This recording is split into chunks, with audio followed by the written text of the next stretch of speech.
Hello everyone, this is Javier, the Tax Terminator, and I'm happy to be back with you today. And we have some exciting news. So recently we took you on a trip across Panama, which can be considered to an extent the Miami of Latin America. And today we want to go even further. I want to help you discover this wonderful region that is Latin America. And today I want to take you on a small trip to the Switzerland of Latin America. So if you're curious to know what country I will be referring to, stay tuned. So before I make the great reveal, what I wanted to do is touch upon a couple of points that will really highlight what I'm taking into consideration to actually consider this country the Switzerland of Latin America. So if you think about Switzerland, that beautiful, stable European country, what generally comes to mind? Safety, particularly in the form of safe banks, political neutrality, autonomy, a country that really doesn't meddle in foreign affairs, and overall a developed, wealthy country that does business with everyone. I would also add the cultural diversity, being a country that speaks German, French, Italian, Romansh, etc. So when I say that this country in Latin America is really the Switzerland of this part of the world, I really want to emphasize those elements: stability, neutrality, etc. So here comes the great reveal. The country I want to talk about today is Uruguay. Uruguay, or as they call it in Spanish, La República Oriental del Uruguay, is the country that I consider to be the Switzerland of Latin America, and today I want to share with you why I believe that is. So I'm going to be focusing on three major elements: lifestyle, taxes, and immigration. Let's dive into it. So from a lifestyle perspective, I think Uruguay really offers a great European lifestyle, right? So we did a whole series on Panama. I really recommend you go check that out. We did a walk and tour around Costa del Este. I share my opinions with you, and you could really feel the Miami, the South Florida vibes, that very American way of life in many ways in Panama. Whereas in Uruguay, if you have had the opportunity to go to Montevideo or Punta del Este or one of the other amazing regions, cities, or towns in Uruguay, you'll notice that the culture, the vibe is much more European. So that is the first, I would say, major difference that I would take into consideration. Uruguay is a major cultural center in the region. So if you're into theater, if you're into fine dining, if you're into art, if you're into museums, if you're into filmmaking, then all of these kinds of things are really present and vibrant in Uruguay. There is a huge Italian influence over there in the region. So many Italians migrated to both Argentina and Uruguay, and you see that influence in the food they eat, in the wine culture. I think that's also something very important to point out. Me personally, the Tax Terminator is a huge wine lover. I'm not an expert by any means, but I do love a good red from time to time, and definitely that part of South America is beautiful for people who love to enjoy wine, to appreciate wine, to collect wine. You have the Mendoza region in Argentina, not too far off. You've got Chile, relatively close by, and Uruguay itself also has wonderful wine production. There's this type of grape called the Taná, which is absolutely delicious. If you haven't tried it, then please do so. It is my personal recommendation to all wine lovers out there. In addition to that, I also think that the lifestyle in Montevideo in of itself, the way people dress, the way people talk, the way people interact with each other is definitely much more European in nature. That means that Uruguay is also a very, I would say, peaceful country in general. I think people are not as focused as they are in Panama to make money. That Wall Street vibe is maybe a bit less present in Uruguay from a cultural perspective. But as you'll see when we get to the tax part, Uruguay is still a very interesting place to set up your business and to run your international business operations. But just the overall culture, I think people are more motivated by actually living life to the fullest extent, not necessarily making the next quarter or making the next month or making sure that the profits are there. I think people are much more appreciative of, that healthy and enriching way of life in Uruguay. So now when we talk a bit about the taxes, I think that Uruguay really has two distinct categories that we have to take a look at. Number one is the personal tax incentives you can find in Uruguay, and then the tax incentives your business can also find in Uruguay. As an individual taxpayer, what do you have? Well, number one, Uruguay has a semi-territorial tax system at heart, which means that in general, foreign source income is not taxed, and you only have to worry about locally sourced income in terms of taxation. Now, This is a bit of a contrast with Panama that is, I believe, slightly friendlier when it comes to taxes. The Panamanian territorial tax system is, I think, a bit more, let's say, business friendly at heart in general. I think Panama is a bit more flexible on what it considers to be foreign source income and or not, as opposed to Uruguay. But Uruguay really makes up for it when you look at these two special regimes that you can access if you're a tax resident arriving in Uruguay and essentially establishing your tax residence for the first time. So number one is there is an 11-year tax holiday that effectively turns Uruguay into a full territorial tax system for that period of time. So if you are an expat and you are relocating to Uruguay, you can opt for this tax holiday and you get 11 years full territorial, just as you would under the Panamanian system. That means your foreign interest, foreign dividends, profits from foreign business operations, foreign royalty payments, all of that is essentially tax-free in Uruguay. So if you're that kind of person that has an investment portfolio or has a business that is genuinely run and operated from outside of Uruguay, this can truly be wonderful. You can enjoy that European lifestyle we were talking about before, the wine, the theater, the museums, the art, and still optimize your taxes potentially down to zero or to very, very low single digits. That's option number one. Option number two is if you feel that, listen, you want to make Uruguay your permanent home and you think you're going to be there for more than 11 years, they can give you an option B, essentially a second option. And that option is a 7% tax regime on certain passive foreign income, mainly capital gains and dividends, while other forms of foreign income remains tax-free. So basically, under this system, you accept to pay a reduced rate of 7%. It is a flat rate. You keep 93% of what you earn in the case of certain forms of foreign income, foreign passive income, and the rest of your foreign income that is, for example, actively earned or that is passive derived from sources that are not specified within the 7% category is essentially tax-free. So depending on what kind of foreign income you have, the 7% option can still be extremely optimal.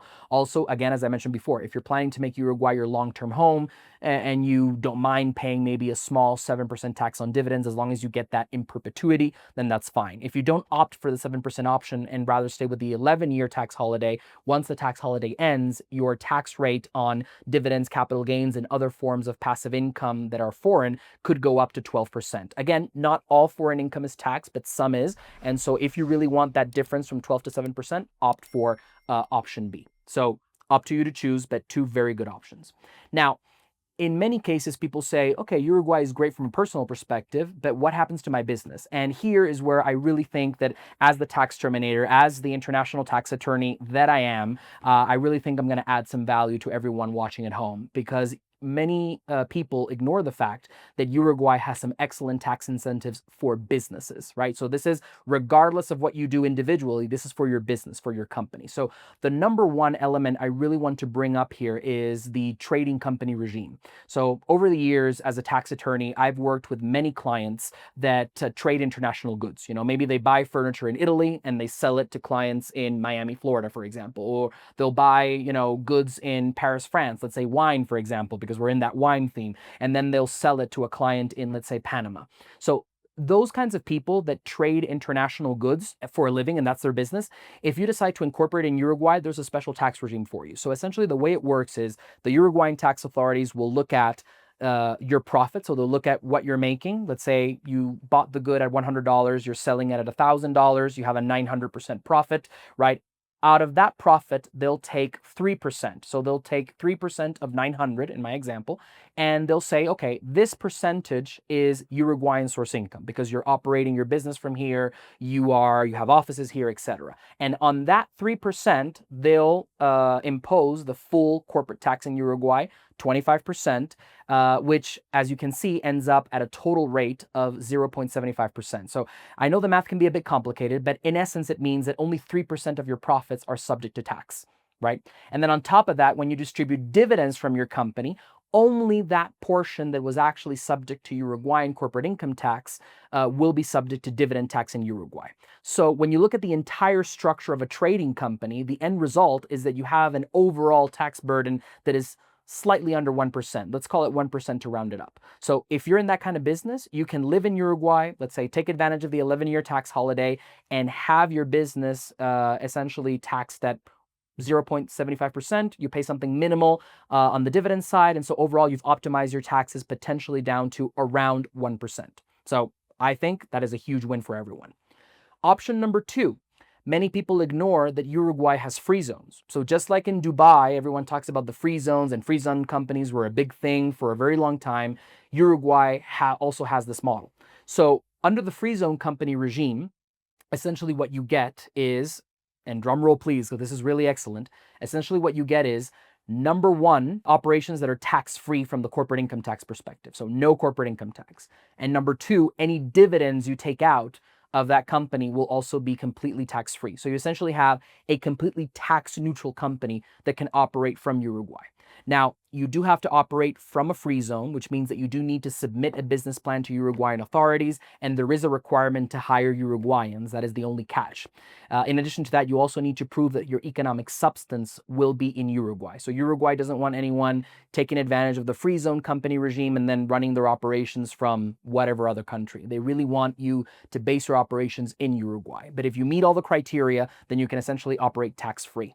In addition to that, there's another add-on benefit, which is if you're operating a free zone company and you've relocated to Uruguay as the director of your company, as I said, you don't pay tax on your dividends, but you will pay tax on your salary. However, Uruguay has a special regime for foreigners that come in to run free zone companies where your salary is subject to a flat 12% tax, which is very low, and you're exempt from Social Security contributions. So overall, if you're in the free zone category, let's say you relocate to Uruguay, you select the 11-year tax holiday, your foreign source income is completely tax-free, you're operating your multi-million-dollar business from a free zone, it operates tax-free at the corporate level, you're taking out millions of dollars in dividends tax-free, and then all you need to do is essentially give yourself a reasonable salary that is taxed at 12%. If that's not tax optimization, then I don't know what is. So as you can see, Uruguay really brings in some excellent alternatives.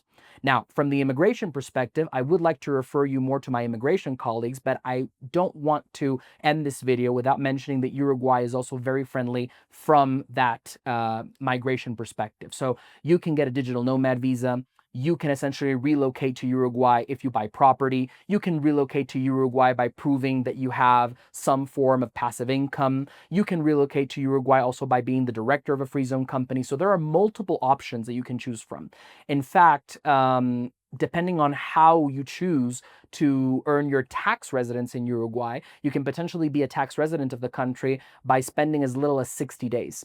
So I would say Uruguay really stands out as the Switzerland of Latin America because it wants to attract entrepreneurs. It wants to attract investors. It is a safe haven for wealth. If you talk to anyone from Chile, Peru, Argentina, really that part of the southern tip of South America, they'll tell you that Uruguay is a major banking player in the region. It has traditionally been a safe haven for South Americans to bank in dollars, euros, francs, or any other type of currency. Uruguay doesn't have any form of capital controls, so essentially great from that perspective. In addition to that, I would also add that Uruguay is very neutral from a political perspective. I mean, I did see them take more or less a stronger stance when it came to, for example, the Venezuelan presidential elections of 2024. But other than those like very punctual, very regional issues, Uruguay in general has been largely neutral. And I think that once you see the lifestyle you have, the business opportunities, the special tax incentives, the peace that you can really achieve by living in Uruguay, far from it all, you can really see that it is the Switzerland of Latin America. So if you want to learn more about Uruguay, if you want to know how Uruguay can help you optimize your taxes, optimize your business taxes, and overall offer a great quality, Swiss-style quality of life for your family, be sure to stick around, subscribe to this YouTube channel, follow us on Instagram for more Uruguay content, and hey, if you want to see more about Uruguay, also drop a comment down below. Until then, hasta la vista, baby. I'll be back.